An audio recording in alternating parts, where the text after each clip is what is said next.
Awesome, the Nun movie comes out today. Bring on the spoopy demons and ghosts. Oh, wait a minute. That's not looking too good. Well then, while I ignore these bad reviews and plan on watching a cheesy horror film, I hope you guys and gals enjoy these allegedly true scary stories of real-life demons. Don't worry though, there aren't any nuns here.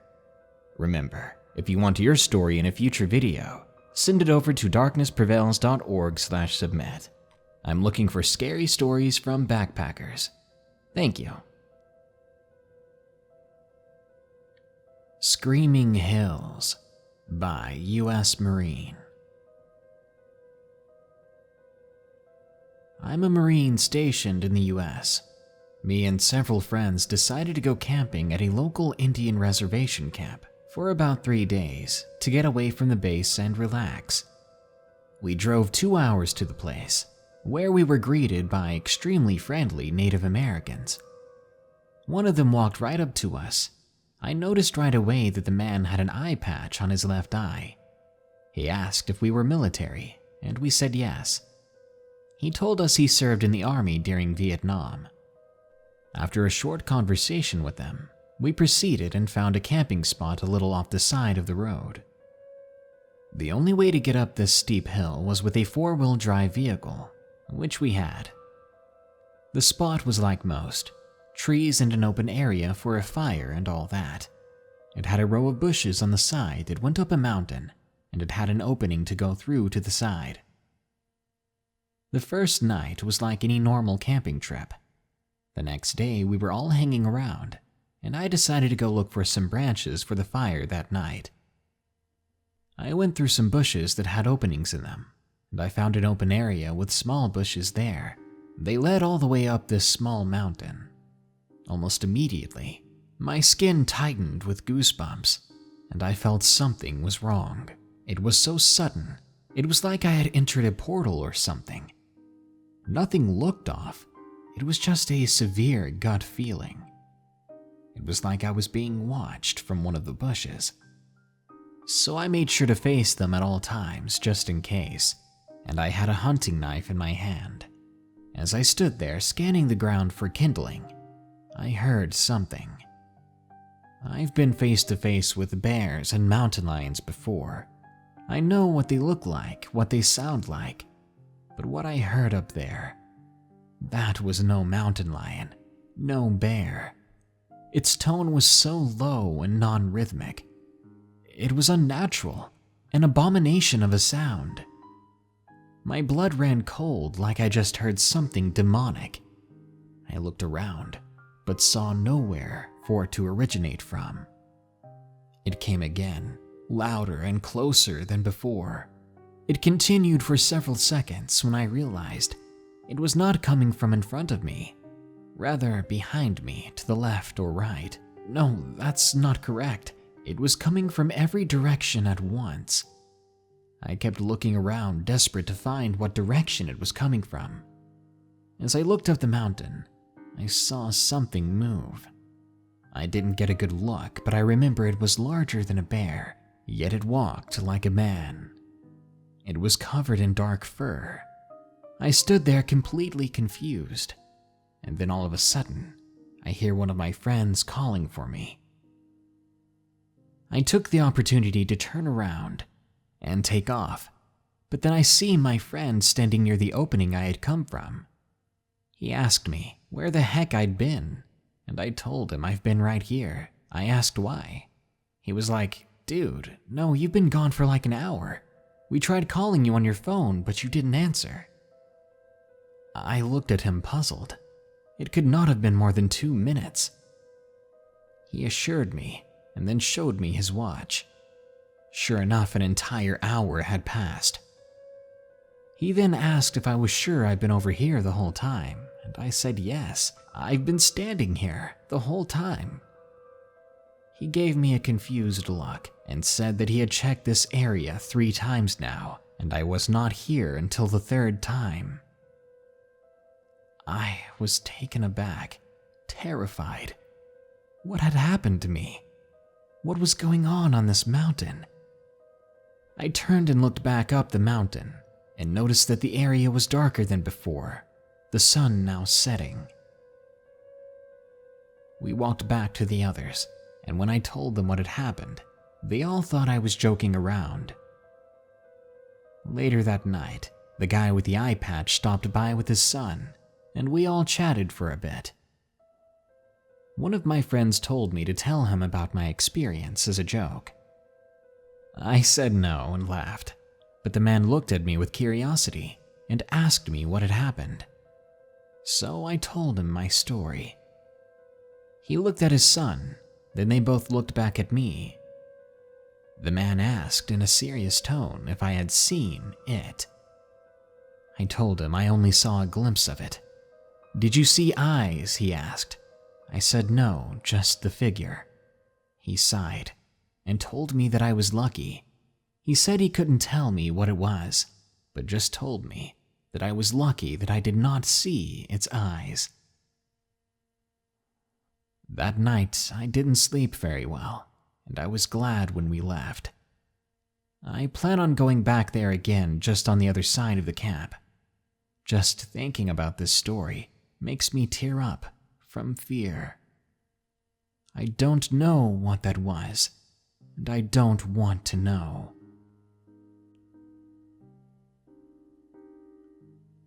Demon at My Uncle's House by Brandon T. A few years ago, I was on my way to stay at my uncle's place. The thing is, I didn't really know this uncle too well. He was really close to my core family, and my parents trusted him entirely, but I'd never really gotten the chance to know him. So I was nervous, and at the same time I was looking forward to it. He lived in the country, where he had an entire property for him and his wife. My uncle's name is Robert, and his wife's name is Becky. They were very nice people when I arrived, both immediately giving me a hug and showing me around their large home. My uncle and I hung out for a while, giving me a tour of the property inside and out.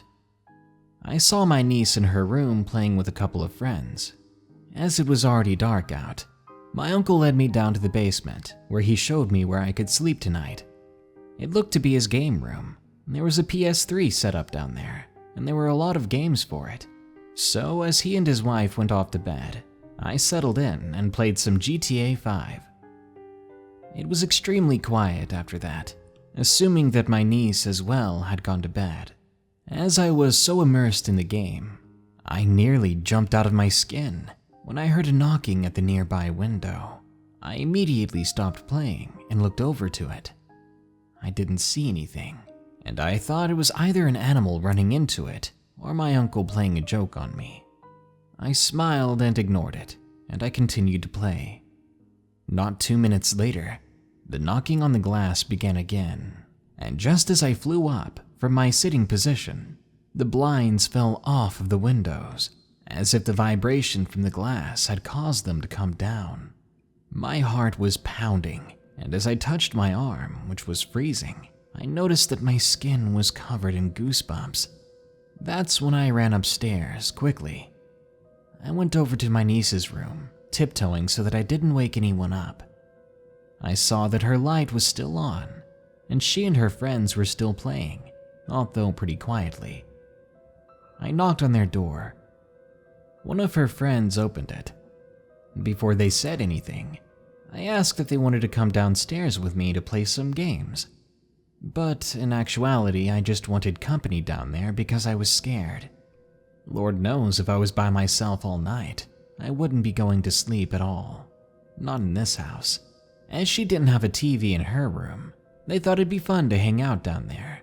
So they agreed and followed me back down to the basement. Instead of playing games, they turned on the Disney Channel, and I simply sat there and watched as the girls talked and did their own thing. I felt better, even though I wasn't a fan of what was playing on the TV. Suddenly, we heard a booming or crashing sound coming from the basement stairs, somewhere along the bottom. We all went silent.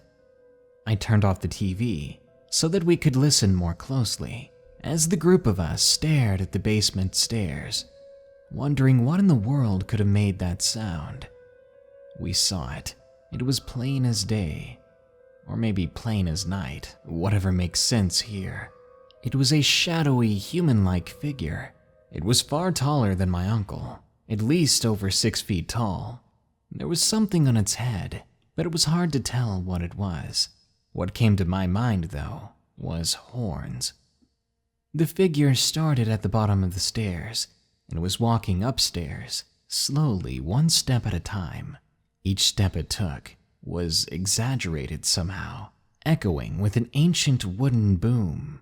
Each time, each of us would jump, even though we knew it was coming. We were just that afraid.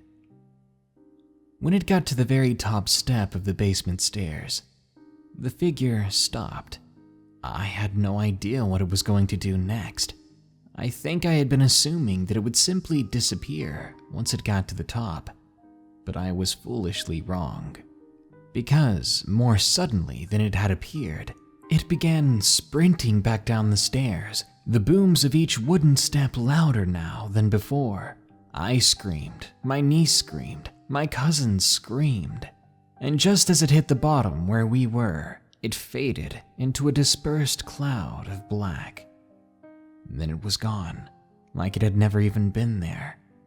Better yet, we were too afraid to stay down in the basement, but we were even more afraid of the stairs. So we were trapped there, from our own devices.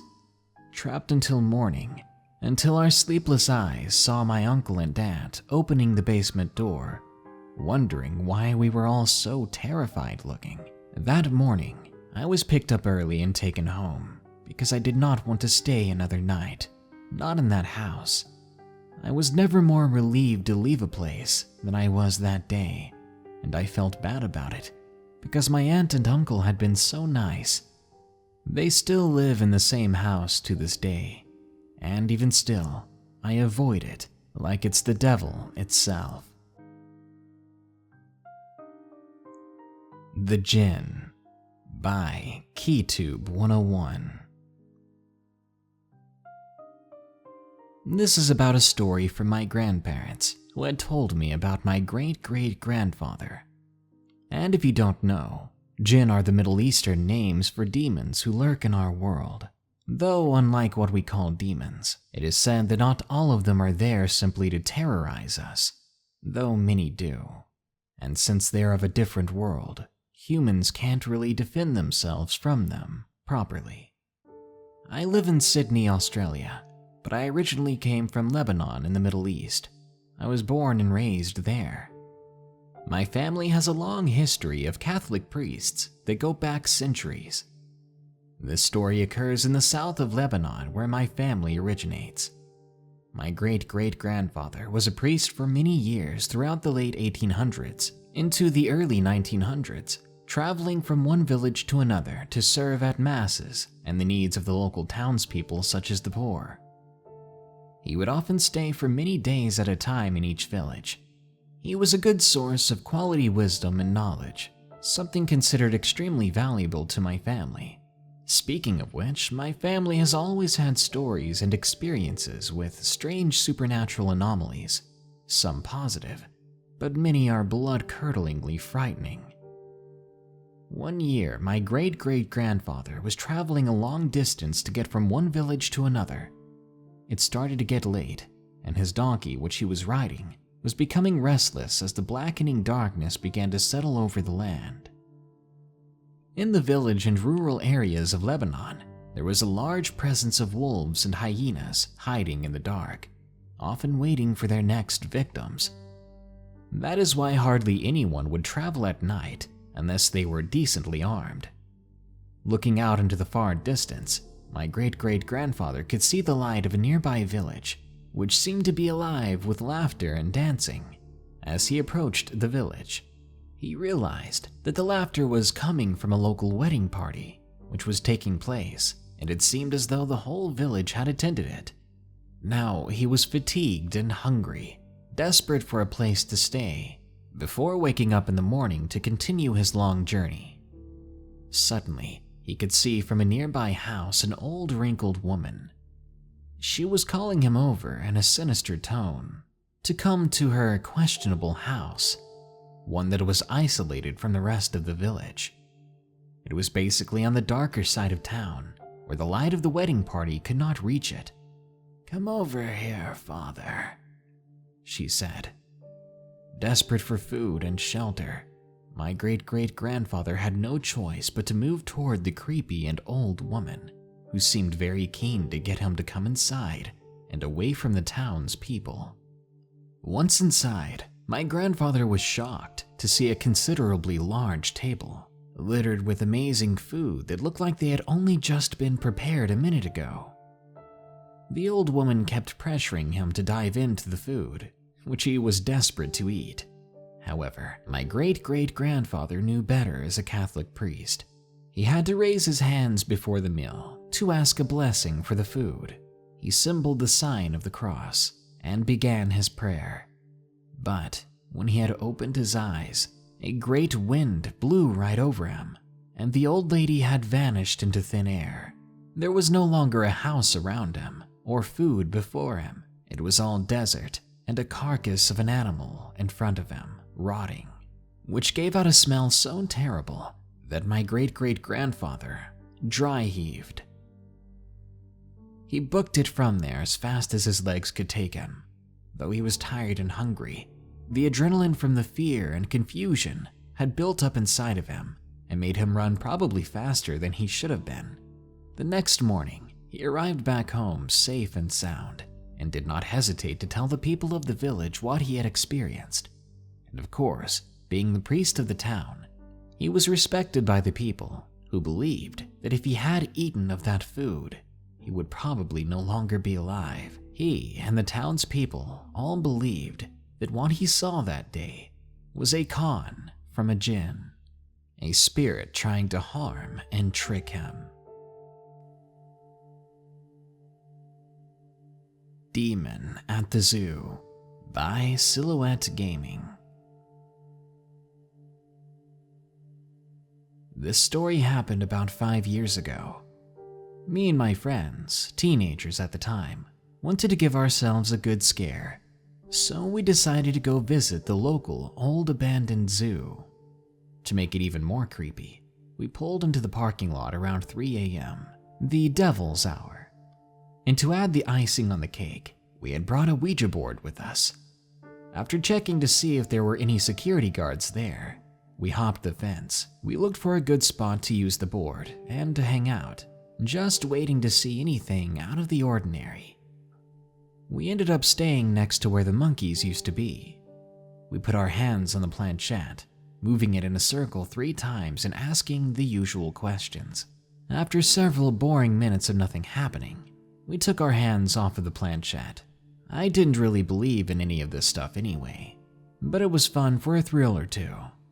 What I learned later, though, was that when you use a Ouija board, one of the most important things you should do is to always appropriately end your session and say goodbye. We never did that, and we didn't take it seriously. Sure, we had brought it along to a supposedly haunted zoo, but it was just a board game from Hasbro, right? Well, it's not really the board that matters. It's the act, and whether it's a piece of wood from Hasbro or scrawlings on a big piece of paper, the act doesn't change. As soon as we had stopped playing, the insane things began. One of my friends began to shake, like they were having a seizure. Another friend of mine started laughing out of nowhere, but they were crying. It didn't make any sense. They were laughing but appeared to be in a lot of pain. I looked down at my hands and saw that my hands were trembling. In fact, my entire body was trembling. Parts of me were convulsing and I couldn't stop it. That's when I realized I was laughing too. How long I'd been laughing, I don't know, but I couldn't stop. It got so bad that I was struggling to breathe. I quickly grabbed the board and I ran over to a nearby trash can. It was filled with paper trash, remnants of concessions and things like that. I threw the board in and lit one of the pieces of paper. Slowly but surely, the entire bin was set into a fire. and the board was ablaze as well. Slowly, my body felt normal again, and as we all came back to normal, we jumped back over the fence and vowed to never come back to the zoo, or at the very least, never touch a Ouija board again.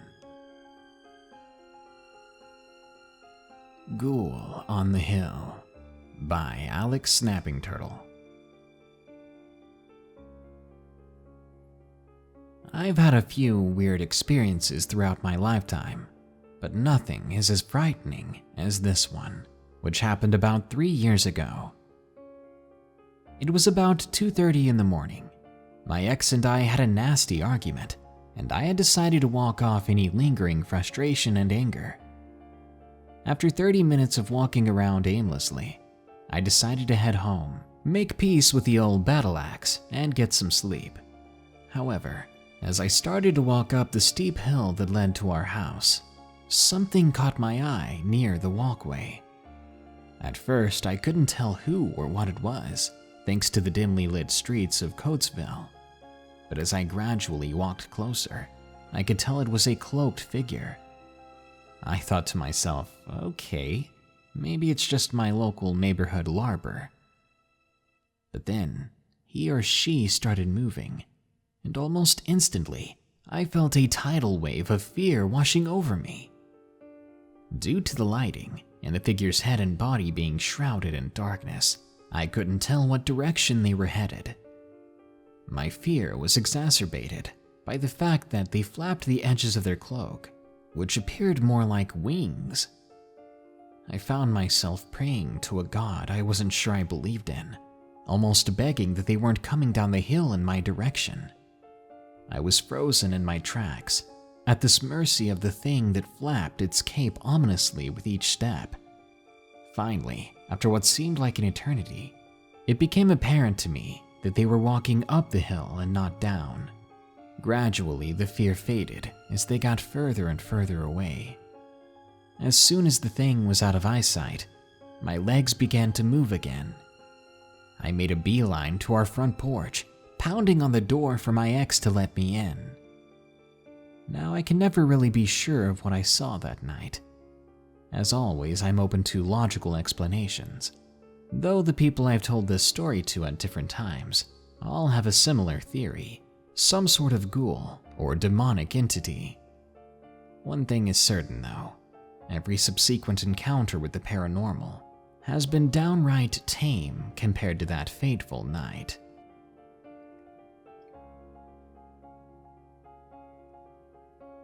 Black-Eyed Lady by Briana. It happened when my boyfriend and I were heading out to a state park near us. It's far enough out so there is no noise or light pollution. It gets dead silent out there at times. You have to drive a few miles out of town. It's nothing but desert and farmland, not a tree in sight until you reach the actual park. Once you pull in, you can choose whether to go left to the nearest park side or turn right and drive out some more to pass the bison to the furthest part. This was before the park turned public, so there was no curfew. You could stay out there as long as you wanted without getting bothered by the police. It's a pretty cool place. It's a quick getaway from life pretty much. It's quiet and private there. We talked and walked around for a while until it got dark. Then we laid in the back of the truck, staring up at the stars, and got a little bit romantic. It was a beautiful summer night. By around 1 or 2 a.m., it was a little late for us, so we decided to leave. There were a couple of cars out there, but they had left before us. It was really dark that night, so he put on the bright lights on his truck. We slowly made our way out of the park. We were about to turn and exit, but there was a car entering now. There's only one way to enter and exit this part of the park, so we sat and waited for them to pull in. The car appeared to be one of those stereotypical old lady cars. I didn't think anything of it until I noticed how slowly she was driving, almost like a drive-by. It made me feel uneasy. We waited for her to pass, and it felt like hours. Since our brights were on, We could see the car and the interior very well, and to our surprise, it was an old woman. She had short curly white hair and the palest skin I'd ever seen. She had to have been in her 80s. Both her old hands were on the steering wheel. She was very tiny and frail looking. Now, what the heck was an old lady doing this far out of town at 2 a.m. by herself? She was facing forward. She then stopped her car right in front of ours. Then she very slowly turned her head towards us, slowly and creepily. She then faced us and we froze. I couldn't have even breathed if I tried. Her eyes were completely black. She didn't smile or make any facial expressions, and instead just stared at us with those all black eyes. I could barely breathe. I mean, they were completely black, solid black, like large dark marbles. She didn't cover her eyes, squint, or flinch at all from the brightness of our headlights, simply faced them head on with her completely open eyes. And considering they were dark like that, it made her skin look even more pale. Then, just as slowly as before, she turned her head forward. She slowly turned right and drove off into the darkness to the furthest part of the park. Her headlights weren't on. Nervously and scared, we quickly made our way out of the park. I was confused by the whole situation. I had so many questions that are left unanswered. One of which was, why did she have to stop and stare at us for so long? We live in New Mexico, and we've heard stories of aliens and skinwalkers before. But I don't know what this was. Maybe a demon, maybe just a psychotic old woman. Who knows? But now we make sure to never stay out after dark at the park, because that's when the black-eyed lady comes, and we don't want to see her again. Ghost of Canton by Patrick F. This happened when I was in college 9 years ago. I worked for a man named Bob K. Bob was a retired Volkswagen race car driver in the 70s and had since become an automotive journalist. He had some health issues that resulted in him not being able to lift anything or move anything around on his own. I would go to work for Bob twice a week in between classes and usually get lunch and $20. And everyone knows $20 is life when you're in college. This story is from when Bob and his wife went to the SEMA car show in Las Vegas. He asked if I could watch his house for him and take care of his dog and bird. His dog Bridget was a King Cavalier Charles Spaniel and literally the sweetest dog ever. In the year that I'd known her, I'd never heard her so much as bark. She was soft, kind, and loved a good snack. I left my dorm room on Friday after classes. Then I went over to the house. I proceeded to let Bridget out, fed her and the bird, and then got myself a snack and watched some TV. After a while, I got tired and went to the spare room to get some rest. Bridget was lying beside me when she let out a sudden low growl. Very unlike her, I thought. That was followed soon after by a loud crash. It came from downstairs. I went to check it out, and as I opened the door to the bedroom, I noticed the light in the basement was on. I saw that some boxes I had stacked earlier in the day were knocked over now, and I also noticed the doors to the crawl space were wide open, with all 3 drawstring lights still on.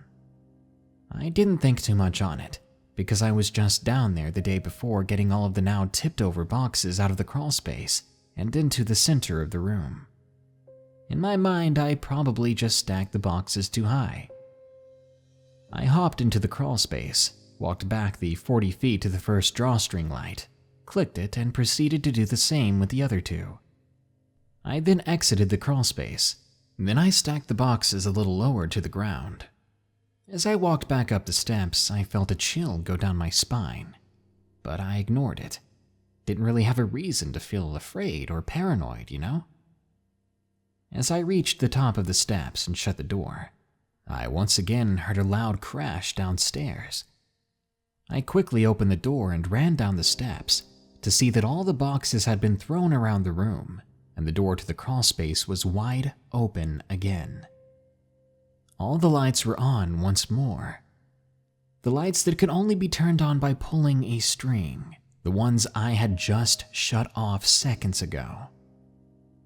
Something had tugged them back on. I go upstairs without touching a thing, and as I get to the top of the steps again, my eyes are beginning to water with fear.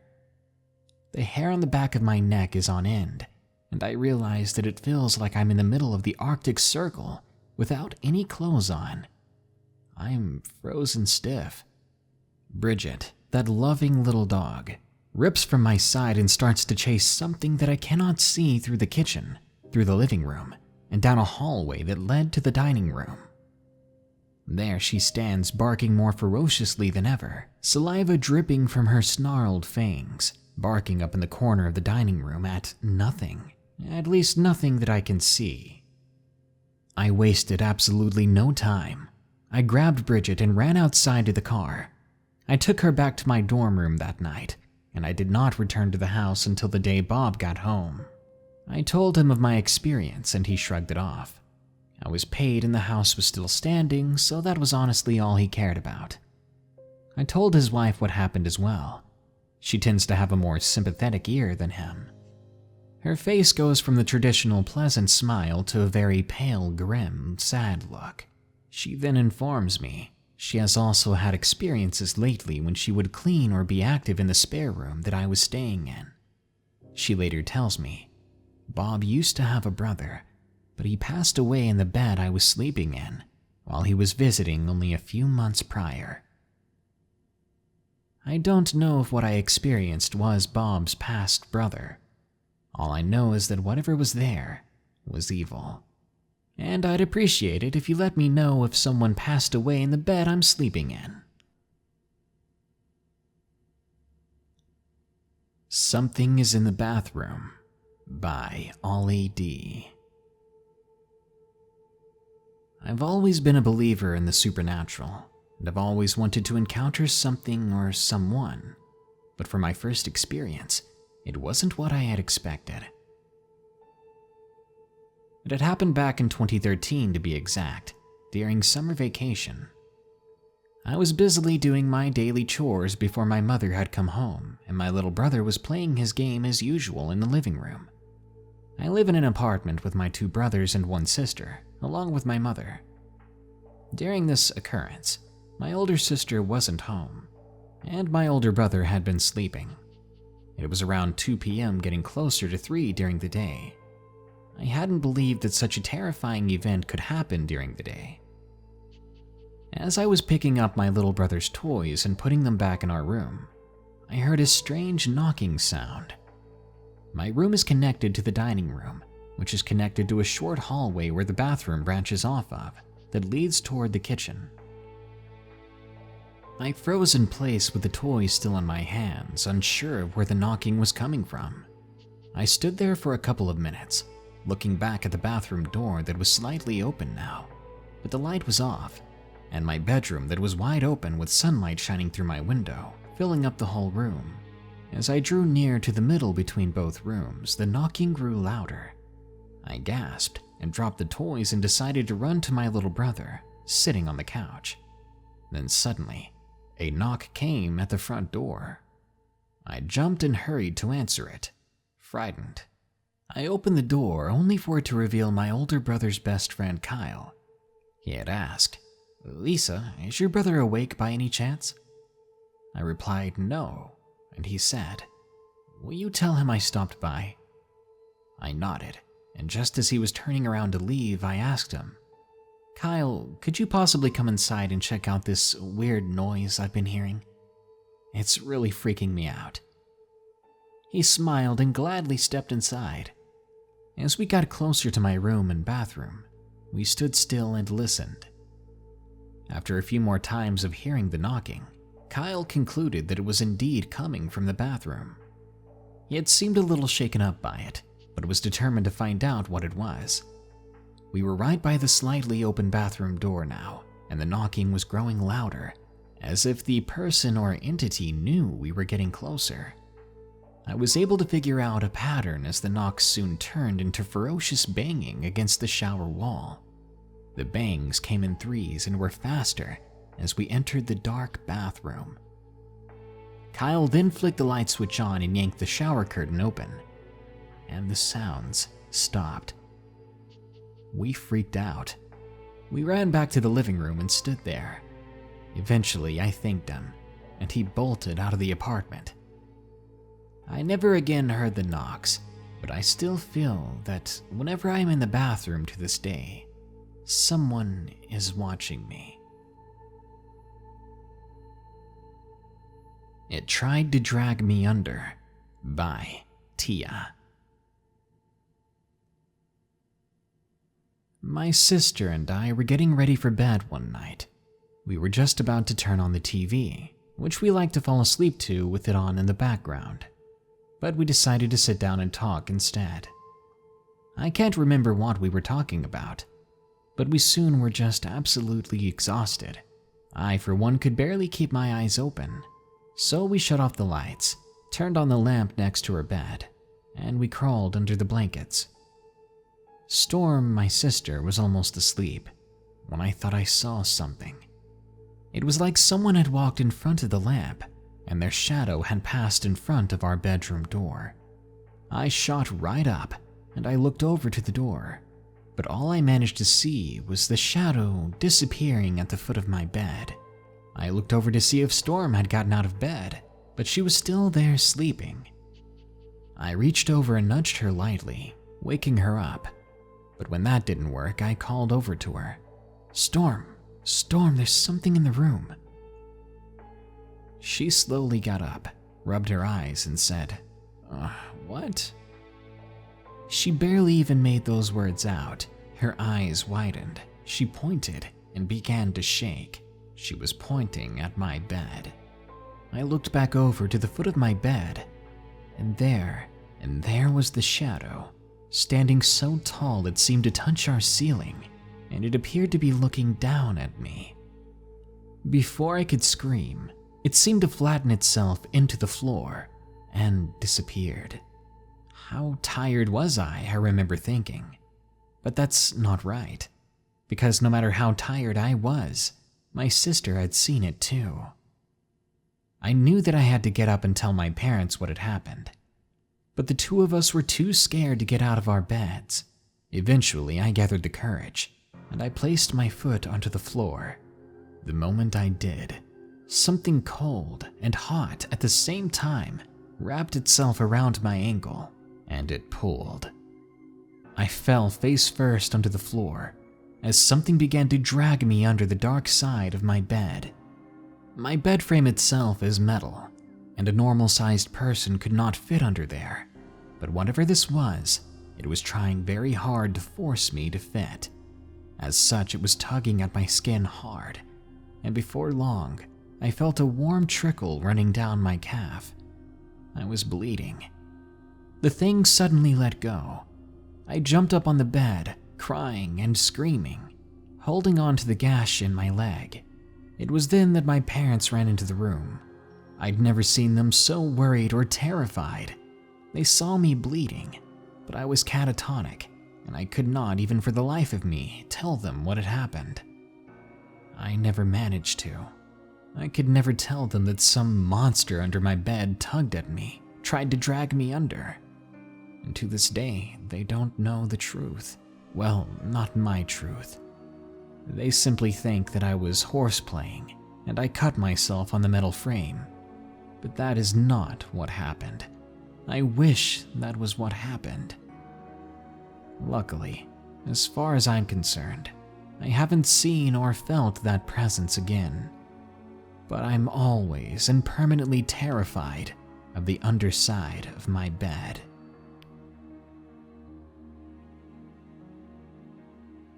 What's That Thing on My Back? By Emma S.R. I'm not sure what day this happened, but it was a very eerie experience. One morning as I woke up to my sister getting ready for church, I yawned. She told me to go back to sleep because I didn't need to be awake yet. She left and I went back to sleep. About an hour later, I woke up again and checked my phone to see the time. It was 10 a.m., and I had fallen back asleep for about 10 minutes.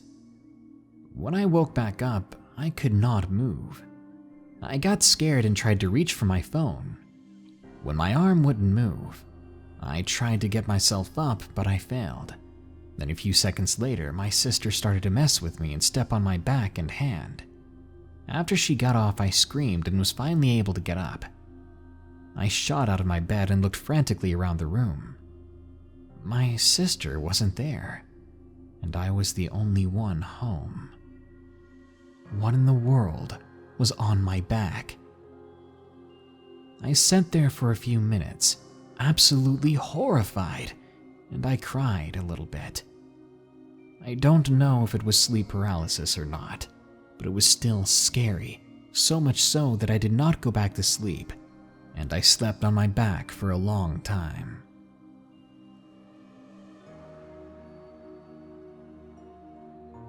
Demons. Are they real? Are they just religious fantasy? Or are they something else that exists alongside us?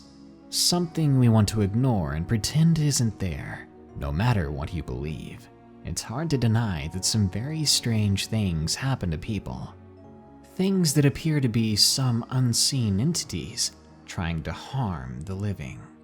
So if you don't believe, don't come crawling to me asking questions when strange scratch marks appear on your body when you're in bed. Maybe that's just the kink demon. Good night. Be sure to like, share, comment, and subscribe if you enjoyed the video. If you want to submit your story for reading, go to darknessprevails.org. I'm looking for backpacking stories at the moment. If you want to support this channel further, think about donating at patreon.com/darknessprevails. You'll even get your name in the credits at the end of these videos. If you want to buy some Darkness Prevails merchandise, click that shop button below or go to morbidmonsters.com. Thank you. Now, here are my 5 favorite early comments from the previous video about 10 creepy confessions from joggers. Shadow Dragon Yamiru says, I love hearing the exit theme. Your videos always help me plow through the work week. I'm so glad I could help, and I'm happy I brought the exit theme back. I accidentally opened the music file a few days ago, and I was like, why don't I use this anymore? Aaron Stanley says, I'm sure most, if not all, of these are fake, but dang, they're entertaining. Thank you, and I appreciate you being respectful. This is what I want from my channel, not people who blatantly accuse all my submissions of being lies. Instead, take a step back, enjoy the stories and the fear they bring, and when it's over, discuss or think about what you believe. I want my videos to be like that fact or fiction show, scary and suspenseful, leaving you to wonder what's real and what's not. Because when your channel is based on people's stories, not everything's going to be true whether you like it or not. But as I tell people every time they accuse me of being a liar, I'm not here to call people liars. I'm here to share stories, your stories. Retro Josh says, now get you a bath, mate. You can't tell me to bathe. Let's make a deal. If you guys like and share this video, I'll get my wife to give me a sponge bath. Spongy. Grilled Cheeses says, yes, can't wait to jog at night while listening to these. That's what I used to do, listen to scary stories while running at night, until my neighbor called the cops on me thinking I was a trespasser on my own property. How dare I exercise on my own property?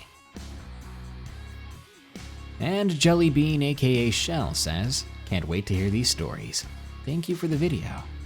Well, thank you, Jellybean, for the cute name, the cute pic, and for coming by to watch these stories. Listen to these stories. Anyways, guys, that brings us to the end of this Darkness Prevails episode. But don't worry, more scary stories are coming soon, so stay tuned. Until then, here are the credits to my patrons who donate and make the frequency of these videos possible. Remember, stay safe out there and stay creepy, because this world is a strange one.